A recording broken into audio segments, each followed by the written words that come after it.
भविष्य के आधार पर सब आज का निर्णय लेना चाहते हैं।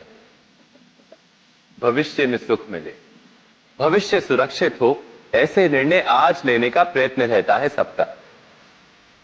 आप अपने जीवन को देखिए, क्या आपके अधिकतर निर्णय के पीछे भविष्य का विचार नहीं होता?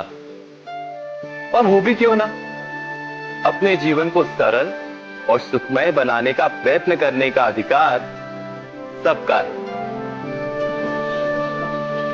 पर भविष्य तो कोई नहीं जानता, केवल कल्पना ही की जा सकती है।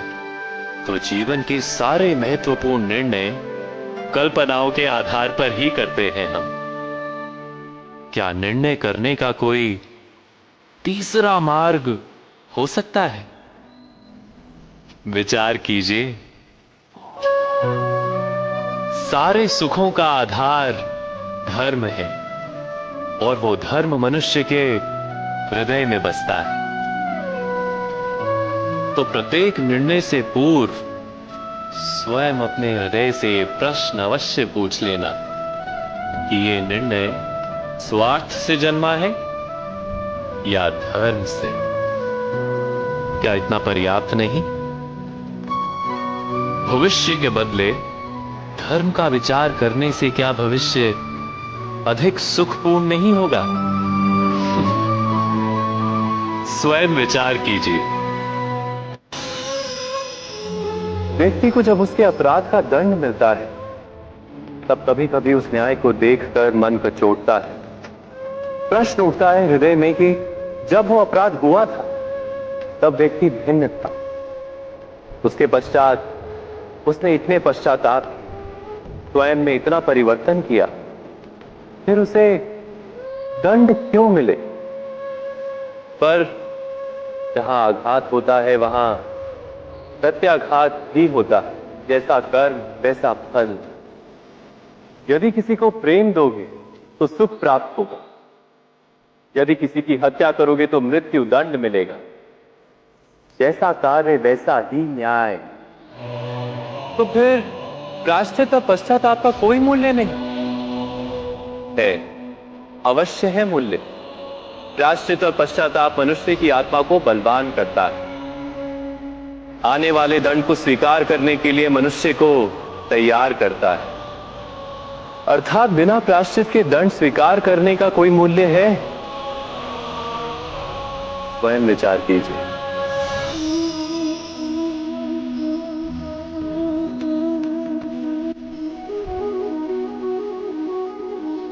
जब अपने किसी अच्छे कार्य के उत्तर में दुख प्राप्त होता है अथवा किसी को उसके दुष्ट कार्य में सुख मिलता है, तो मन अवश्य ही विचार करता है कि अच्छा कार्य करने का, धर्म के मार्ग पर चलने का तात्पर्य क्या है। पर दुष्ट आत्मा को क्या प्राप्त होता है ये भी देखिए। दुष्टता करने वाला हृदय सदा चंचल रहता, अकुलाता रहता। मन में सदा नए नए संघर्ष उत्पन्न होते हैं। अविश्वास उसे जीवन भर दौड़ाता है। क्या ये सुख? जबकि धर्म पे चलने वाला, अच्छा कार्य करने वाला, सच्चरित्र व्यक्ति का हृदय शांत रहता है। परिस्थितियां उसके जीवन के सुख में बाधा नहीं बनती। समाज में सम्मान और मन में संतोष रहता है सदा। अर्थात अच्छा बर्ताव भविष्य में किसी सुख का मार्ग नहीं। अच्छा बर्ताव स्वयं सुख, अथवा बुरा बर्ताव भविष्य में किसी दुख का मार्ग नहीं। अधर्म उसी क्षण दुख उत्पन्न करता है। धर्म से सुख नहीं, धर्म स्वयं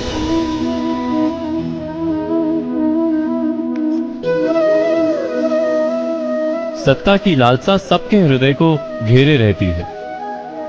प्रत्येक व्यक्ति अपना एक राष्ट्र निर्मित करने का प्रयत्न अवश्य करता है। फिर वो राष्ट्र पूरे राष्ट्र की भांति बहुत बड़ा हो या फिर अपने परिवार तक सीमित हो, वो सत्ता प्राप्त करने का प्रयास अवश्य करता है। किंतु सत्ता का वास्तविक रूप क्या है? क्या हमने कभी विचार किया है? एक मनुष्य जितने अधिक लोगों के जीवन को प्रभावित कर सके, जितने अधिक लोगों के जीवन की स्वतंत्रता पर अंकुश रख सके, उतनी ही अधिक सत्ता का अनुभव करता है वो। सत्ता का वास्तविक रूप ही है अन्य के जीवन पर स्वयं का प्रभाव। किंतु क्या वास्तविक प्रभाव प्रेम, दया, करुणा और धर्म से निर्मित नहीं होता? जब भी मनुष्य कठोरता और अधर्म से सत्ता प्राप्त करने का प्रयत्न करता है, तब वो दूसरों के हृदय में विरोध अथवा विद्रोह को जन्म देता है। और परिणाम कुछ इस प्रकार। हाँ, कुछ समय के लिए वो स्वयं को प्रभावी और शक्तिशाली अवश्य पाता है, किंतु वो वास्तविक सत्ता नहीं। यही कारण है कि भृगु और वशिष्ठ जैसे ऋषियों की आज भी पूजा की जाती है, रावण और हिरण्यकश्यप की नहीं। इस पर तो आप विचार अवश्य करें। सत्य कहा ना?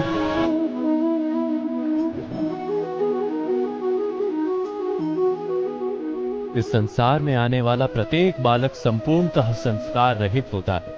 उसके अंतर पर ना किसी अच्छे संस्कार के चिन्ह अंकित होते हैं, ना ही बुरे संस्कार के।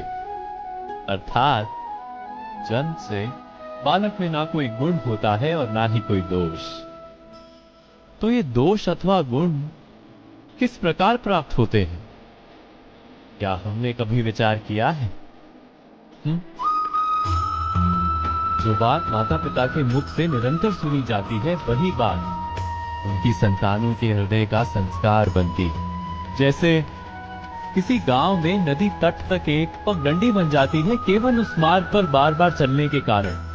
अर्थात माता पिता के हृदय की इच्छाएं उनकी संतानों के हृदय का दोष अथवा गुण बनकर जन्म लेती हैं। क्या ये सत्य नहीं? पर फिर भी जब उनकी संतानों में कोई दोष दिखाई देता है, तो माता पिता आश्चर्य और दुख से भर जाते हैं। माता पिता का हृदय ये प्रश्न करता है कि उनकी संतानों में ये कुसंस्कार आए कहां से। सत्य तो यही है कि माता पिता अपनी संतानों को अनजाने में ही कुसंस्कार के बीज दे देते, जो उनके संतानों की हृदय भूमि पर कुसंस्कार का वृक्ष बनकर उठता है।